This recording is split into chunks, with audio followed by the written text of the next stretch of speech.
എത്തിക്കണം. അവിടെ എത്തിച്ചില്ലെങ്കിൽ എന്തൊക്കെ കടമ നിങ്ങൾ നിറവേറ്റിയാലും ഈ മനസ്സ് നിങ്ങളെ ചതിക്കും. എന്താ ചതി? അപ്പൊ നമുക്കതിനെക്കുറിച്ച് മനസ്സിലാക്കണം. ഈശ്വരനിലേക്ക് ശ്രദ്ധ തിരിച്ചാൽ എന്ത് ഗുണമുണ്ട് അത് നമ്മൾ അറിഞ്ഞിരിക്കണ്ടേ? അടുത്ത ശ്ലോകത്തിൽ ഭഗവത്ഗീതയില് 18-ാം അധ്യായത്തിൽ അത് പറയുന്നു. ഈശ്വരനിലേക്ക് ശ്രദ്ധ തിരിക്കും തോറും ആ മനസ്സിന് എന്തുണ്ട്? തമേവ ശരണം ഗച്ഛ സർവഭാവേന ഭാരത തൽപ്രസാദാൽ പരാം ശാന്തിം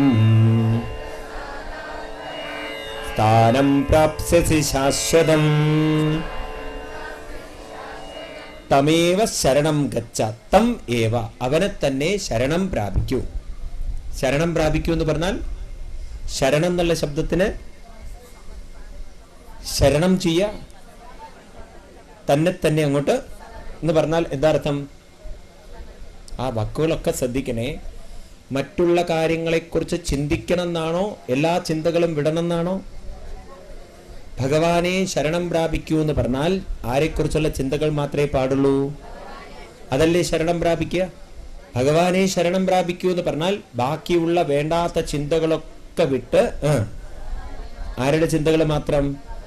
അങ്ങനെ നമ്മൾ ഭഗവത് ചിന്തകൾ മാത്രം വെച്ച് സർവഭാവേന എല്ലാ ഭാവത്തിലും ഭഗവാനിലേക്ക് ശ്രദ്ധ തിരിച്ചാൽ തൽപ്രസാദാൽ പരാം ശാന്തി, അവരുടെ മനസ്സിന് എന്തുണ്ട്?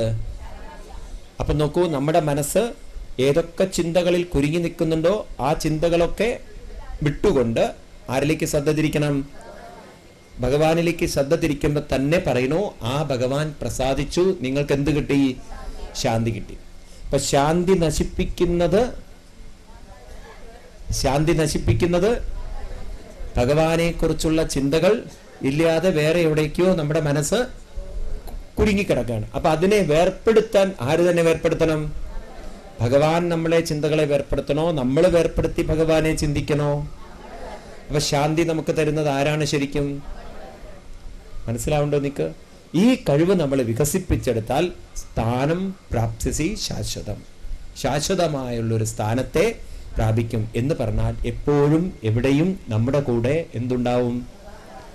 ഭഗവാൻ മാത്രമല്ല ഉണ്ടാവുക, ആ ഭഗവാനെ കുറിച്ചുള്ള സ്മരണകൾ നമ്മൾ വികസിപ്പിച്ചെടുത്താൽ എപ്പോഴൊക്കെ നമ്മൾ വിഷമങ്ങളിലേക്ക് വീഴുന്നുണ്ടോ ആ വിഷമങ്ങളിൽ നിന്നൊക്കെ നമ്മുടെ മനസ്സിനെ ഭഗവത് ചിന്തയിലേക്ക് കൊണ്ടുവന്നാൽ എന്തുണ്ടാവും? ശാന്തി ഉണ്ടാവും. അപ്പൊ ശാന്തിയും സമാധാനവും കണ്ടെത്താനുള്ള കഴിവ് നമുക്കില്ലേ? ഉണ്ടോ ഇല്ലയോ? ഇത് അമ്പലത്തിൽ പോയിട്ട് തരണോ ഒരാള്? വേണോ വേണ്ടയോ? അപ്പൊ അമ്പലത്തിൽ പോയിട്ട് എന്തുകൊണ്ടായിരിക്കും ശാന്തി കിട്ടുന്നത്? അതിന്റെ ലോജിക് ഒന്ന് ചിന്തിച്ചു നോക്കൂ നിങ്ങൾ.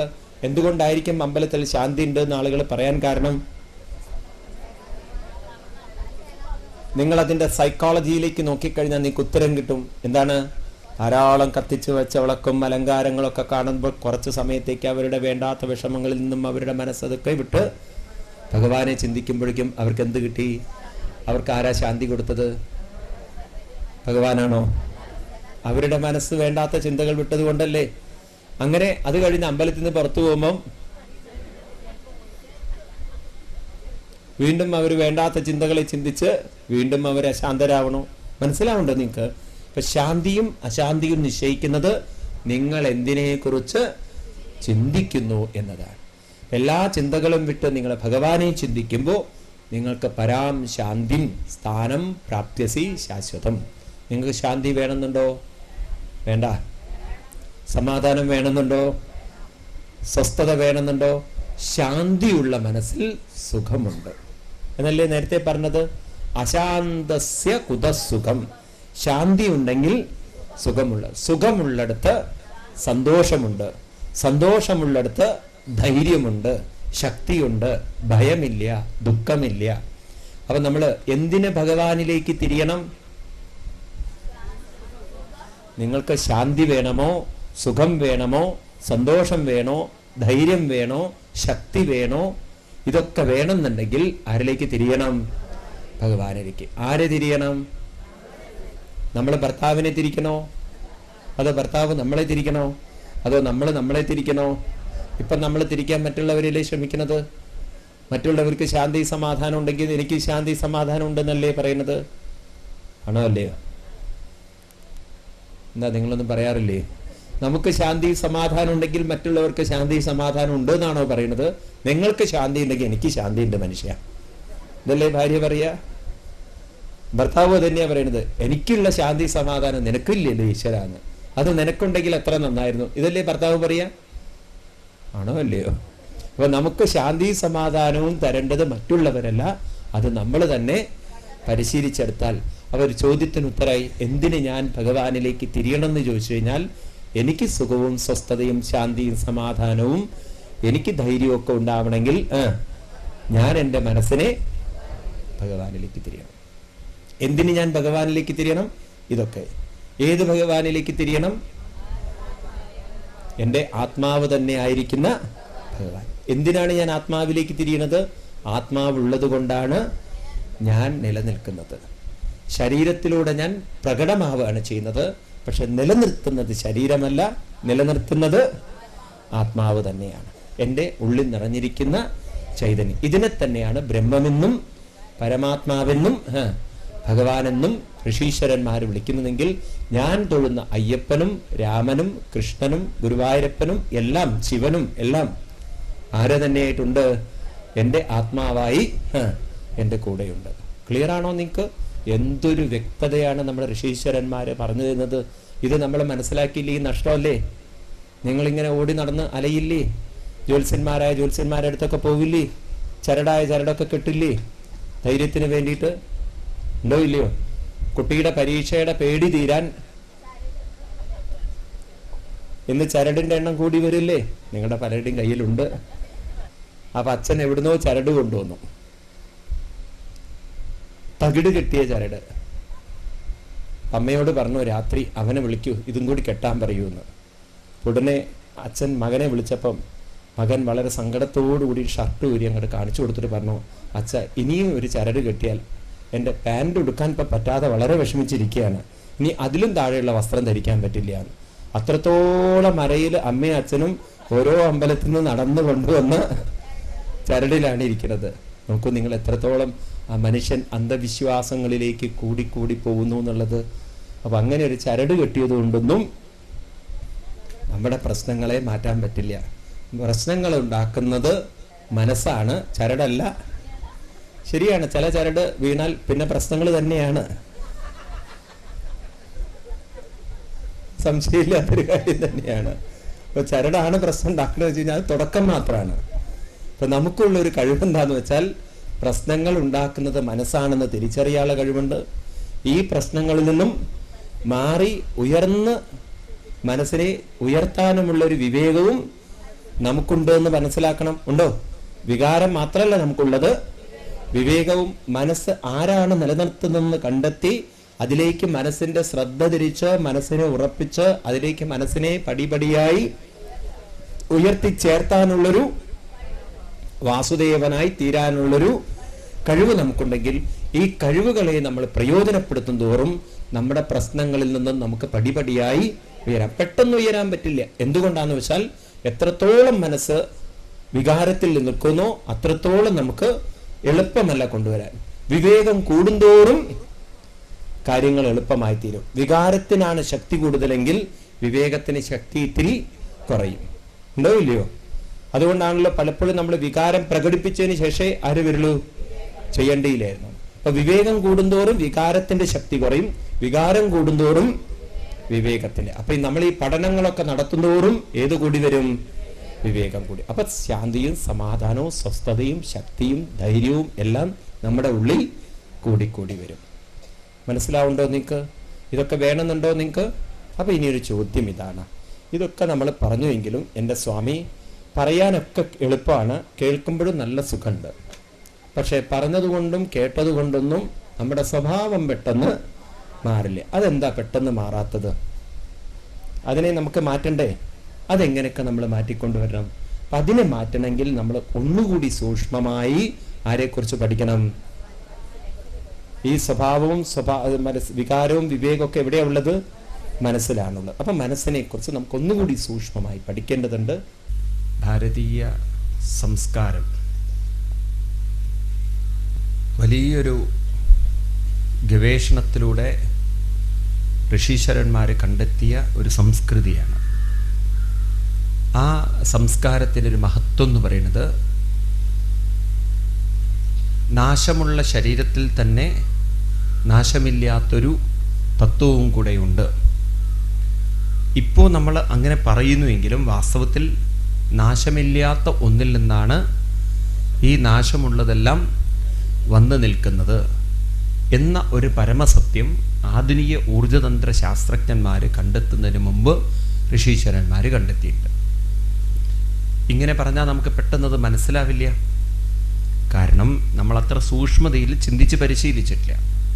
അപ്പം നമ്മുടെ വിവേകം കൊണ്ട് നമ്മൾ സൂക്ഷ്മതയിൽ ചിന്തിക്കുമ്പോഴാണ് നമ്മൾ മനസ്സിലാക്കുക ഈ പ്രപഞ്ച വ്യവസ്ഥ എന്ന് പറയുന്നത് എപ്പോഴും വികസിച്ച് വരുന്നത് സൂക്ഷ്മതയിൽ നിന്നാണ്. എന്നിട്ടാണത് സ്ഥൂലതയിലേക്ക് വരുന്നത്. ഒന്ന് നമ്മൾ പ്രകൃതിയിലേക്ക് നോക്കിക്കഴിഞ്ഞാൽ തന്നെ നമുക്ക് കാണാൻ പറ്റും, ഒരു വിത്ത് സൂക്ഷ്മമാണ് അല്ലേ? അത് വളർന്ന് വളർന്ന് വലുതായിട്ടാണ് വലിയൊരു മരമായിട്ട് മാറുന്നത്. ആണല്ലോ? ആണോ? അപ്പം സൂക്ഷ്മതയിൽ നിന്നാണ് വന്നിരിക്കുന്നത്. ഇനി നമ്മൾ പ്രകൃതിയിലെ ഏത് കാര്യങ്ങൾ എടുത്തു നോക്കിയാലും ഈ വികാസം സൂക്ഷ്മതയിൽ നിന്നാണ്. ആധുനിക ഫിസിക്സ് പറയുന്നത് സ്ഫോടനത്തിലൂടെ, ഊർജത്തിലുള്ള സ്ഫോടനത്തിലൂടെയാണ് ഈ പ്രപഞ്ചം ഉണ്ടായത്. നമ്മുടെ ഋഷീശ്വരന്മാർ പറയുന്നത് വളരെ ഗംഭീരമായൊരു ഗവേഷണമാണ് അവർ നടത്തിയത്. അവർ പറയണു എങ്ങനെയാണ് സൃഷ്ടി തുടങ്ങിയത്. ഈ സൃഷ്ടിയുടെ 5 സ്റ്റെപ്പുകളെ നമ്മുടെ ഋഷീശ്വരന്മാർ മനസ്സിലാക്കിയത്. There are 5 steps for the evolution of a object അല്ലെങ്കിൽ evolution of a being. 5 സ്റ്റെപ്പുകൾ നമ്മൾ ശരിക്കും ഗ്രഹിച്ചോളണേ. അപ്പം നമ്മുടെ തലത്തിൽ തന്നെ നമ്മൾ നോക്കുക. അപ്പം നമ്മളൊക്കെ ജനിച്ചു വന്ന് തന്നെ നോക്കുമ്പോൾ നമ്മൾ സത്യത്തിലേക്ക് നോക്കുകയാണെങ്കിൽ അച്ഛനമ്മമാരുടെ മനസ്സിൽ തോന്നുന്ന ഒരു വികാരത്തിൽ നിന്നല്ലേ അല്ലേ ഒരു കുഞ്ഞുണ്ടാവുന്നത്? ആണോ അല്ലയോ? അപ്പം അച്ഛനമ്മമാരുടെ മനസ്സിൽ തോന്നുന്നൊരു വികാരം, കാമം എന്നുള്ളൊരു വികാരം, ആ വികാരം വരുന്നതിന് മുമ്പ് ഒരു മനസ്സവർക്കുണ്ടോ? കാമങ്ങളില്ലാത്തൊരു മനസ്സ് ഉണ്ടോ? അതായത് ചലനമില്ലാത്തൊരു മനസ്സ്. ചലനമില്ലാത്തൊരു മനസ്സിനെ നിങ്ങൾ സ്പേസ് എന്ന് വിളിച്ചോളൂ, ആകാശം എന്ന് വിളിച്ചോളൂ. ചലനമില്ലാത്തൊരവസ്ഥ. അത് കഴിഞ്ഞ് മനസ്സിൽ എന്തുണ്ടാകുന്നു?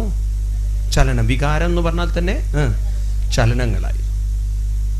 ഇപ്പൊ വികാരം വരുന്ന സമയത്ത് 2 ശരീരങ്ങളോട് ഒരു ആകർഷണം വന്നു. എവിടെ ആകർഷണം വരുന്നു അവിടെ ഘർഷണം വന്നു. ശരീരങ്ങൾ തമ്മിൽ ഘർഷിക്കാൻ തുടങ്ങി. എവിടെ ഘർഷണമുണ്ടോ അഗ്നി ഉൽപ്പാദിപ്പിക്കപ്പെട്ടു. ശരീരത്തിൽ ചൂട് ജനറേറ്റ് ചെയ്തു. ചൂടിൽ നിന്നും ബീജോൽപാദനമുണ്ടായി. രക്തം ബീജമായി തീർന്നു. കാമം എന്ന ചലനം ഘർഷണമുണ്ടാക്കി. ഘർഷണത്തിൽ നിന്നും അഗ്നി ഉണ്ടായി. അഗ്നിയിൽ നിന്നും ബീജമുണ്ടായി. അപ്പൊ ശരീരം ചൂടാകുന്ന സമയത്ത് അങ്ങനെ ഒരു സ്റ്റേജ് ഇല്ലേ? ബീജോൽപാദനത്തിന് മുമ്പ് ശരീരം ചൂടാകുക എന്നൊരു സ്റ്റേജ് ഉണ്ട്. അഗ്നിയുടെ സ്റ്റേജ് ഉണ്ട്. അഗ്നി ഉദ്ദീപിപ്പിക്കുന്നൊരു സ്റ്റേജ് ഉണ്ട്. ആ സ്റ്റേജ് കഴിഞ്ഞിട്ടാണ് പിന്നീട് ബീജമുണ്ടാവുന്നത്, അണ്ടമുണ്ടാവുന്നത്, ലിക്വിഡ് ഫോർമേഷൻ ഉണ്ടായി. അത് കഴിഞ്ഞ് ഈ ലിക്വിഡാണ് പിന്നീട് ഗർഭപാത്രത്തിൽ വീണ് സോളിഡായിട്ട് ഡെവലപ്പ് ചെയ്യുന്നത്. എന്ന് പറഞ്ഞാൽ നമ്മുടെ വ്യക്തിത്വം നോക്കിക്കഴിഞ്ഞാൽ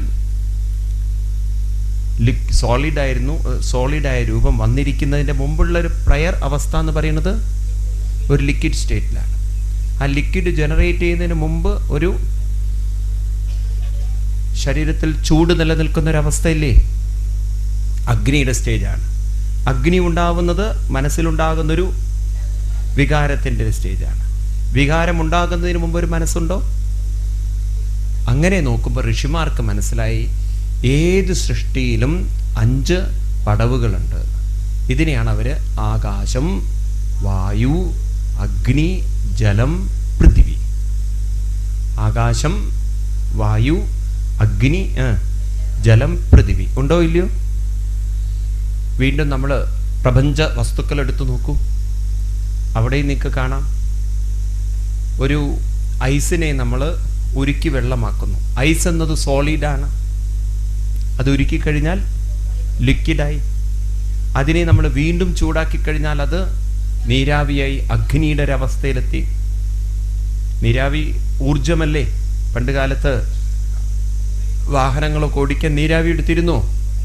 ഉണ്ടോ ഇല്ലയോ? അതിനെ വീണ്ടും ഇവാപ്പറേറ്റ് ചെയ്ത് സൂക്ഷ്മതയിലേക്ക് കൊണ്ടുപോയാൽ ഹൈഡ്രജനും ഓക്സിജനും ആവുമോ? ഉണ്ടോ ഇല്ലയോ? ആ ഹൈഡ്രജനും ഓക്സിജനും ഒരു ചലനമുണ്ട്.